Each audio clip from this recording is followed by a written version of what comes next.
This episode of Techno Buffalo is brought to you by GoDaddy. What's up, everyone? Welcome to another episode of Ask the Buffalo. I'm your host, Jon Rettinger. On this edition, we are going to talk about the Nintendo 3DS price drop. We're going to talk about the PSP Go and the upcoming PSP Vita. We're going to talk about what's going on with Google TV. And we're going to talk a little bit about me personally and my life before YouTube. Let's go ahead and get started.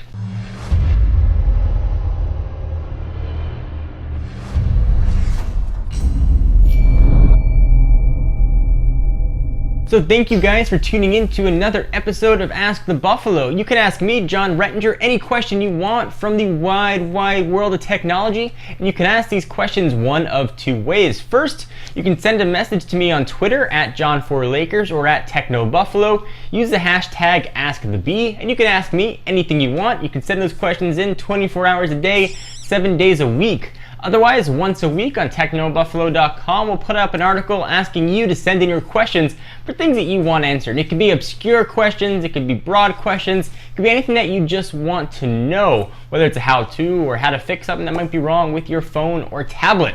So without further ado, let's go ahead and get started. So our first question comes from user Josh, who asks, John, what do you think about the Nintendo 3DS price drop? This is Nintendo's white flag waving, saying we're sorry that we put 3D on there. We know it hurts your eyes, we know we don't have good launch titles, and we know you probably don't care that much about 3D.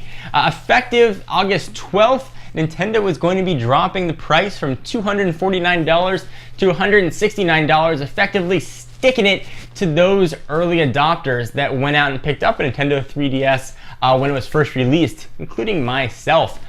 So this new price point is going to represent a loss on each console sold for Nintendo, which is not a new thing. Most console manufacturers, whether they're physical consoles that sit under your TV or portable consoles, they generally do take a loss on each of those, especially on the early stages of manufacturing. Certainly as they get older and components become cheaper to manufacture, they make up that profit. But they do make their money on game sales and game licensing, and Nintendo's hoping that a cheaper price is going to make more people want to hop on the 3DS bandwagon. I think the best thing to make people hop on the 3DS bandwagon would be release what everybody wants on a Nintendo console. Release a Mario game. I've been loving playing my Ocarina of Time on the 3DS, but I do it with the 3D off, so really it hasn't been any sort of giant improvement to me. Certainly if you have a Wii, go ahead and download the game from the Virtual Console. You get almost the same experience, assuming you don't want the portable side of it. So what do you guys think? Price drop, is it a good thing? Is it a bad thing? Is it a harbinger of very bad things for Nintendo? Curious what you guys have to say. Alright, so our next question comes from Ma-Fa-Thrios, who asks, John, should I get the PSP Go or wait until 2012 for the PS Vita?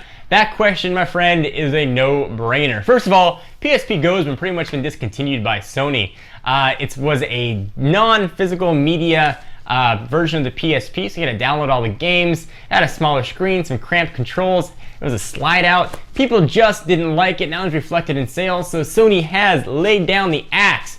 You can probably get it for a huge discounted price, but don't do it. Don't go for the PSP Go. Wait until the Vita. It's certainly going to come in early, hopefully, 2012, and everything we're hearing looks like it is going to be absolutely awesome. So, viva la Vita. Wait for that one. Our next question is about a topic I haven't talked about in quite a while, Google TV, and it comes from Google TV 25, who asks, should I get a Google TV now? I want a Blu-ray player and heard the Sony Google TV has that, and you can search the web. Should I buy it now or wait till the new one? And when do you think that will be? Thanks. Google TV has been the stepchild of Google. It was launched with giant fanfare. It has a cool new features in it, but it's been sort of languished to a fringe product. Lack of product updates. We've been promised and promised and promised Android App Store, which hasn't been delivered. We've been promised updates in the OS, which hasn't been delivered. I would stay very far away from Google TV until we see an update, which is rumored coming very soon, perhaps to the IFA show, which Techno Buffalo is going to be at in Germany towards the end of August. So wait. If you want a Blu-ray player that can do all kinds of cool stuff, check out Samsung. You're going to be able to get their sort of smart player and get all kinds of cool widgets in there, including Netflix, Hulu Plus, Vudu, and all kinds of awesome video features. So my recommendation, definitely wait. So I want to take a break from answering questions to thank our friends and sponsors at GoDaddy, the guys that keep the wheels of Techno Buffalo running. Looking to drive viewers to your video content? Then get a .tv domain name and stand out from the crowd. .tv domain names are perfect for podcast and video bloggers like me or anyone with something to say. They're also available on GoDaddy.com. And remember, you can download GoDaddy's free iPhone, Android, or BlackBerry app to order right away from your phone or manage your domains or more. Check out revision3.com/GoDaddy for a list of all the amazing GoDaddy deals from Revision 3. If you want to get a pretty good deal and show your support for Techno Buffalo, use the code Buffalo1 for 10% off your order. Show your support for us, and you get 10% off your order. Everybody wins. Our next question is a bit on the personal side. It comes from Bob Centinello, who asks, John, what did you do before you became a tech reviewer? Well, I was in marketing. I was running a marketing department for a software development company, and I've mentioned this before, I hated my job. I used to hope I was gonna get in a minor car accident, not big enough for someone to get hurt, maybe I'd hit a stop sign. So I had an excuse not to go, and I sort of looked at what I loved and what I enjoyed, and technology is what I loved and what I enjoyed, and I really tried to find a way to make technology my life. I was very lucky. I was in the right place at the right time. But if you guys have a passion for something, whether it's tech or sports, whatever it might be, pursue it and try and make it your career. If you try and fail, at least you know that you'll have given it your best effort. So that's my advice. Hope you guys enjoyed this episode of Ask the Buffalo. We'll be coming at you every Monday, Wednesday, and Friday with all new Techno Buffalo-ness. I'm your host, Jon Rettinger. I'll see you in the next video.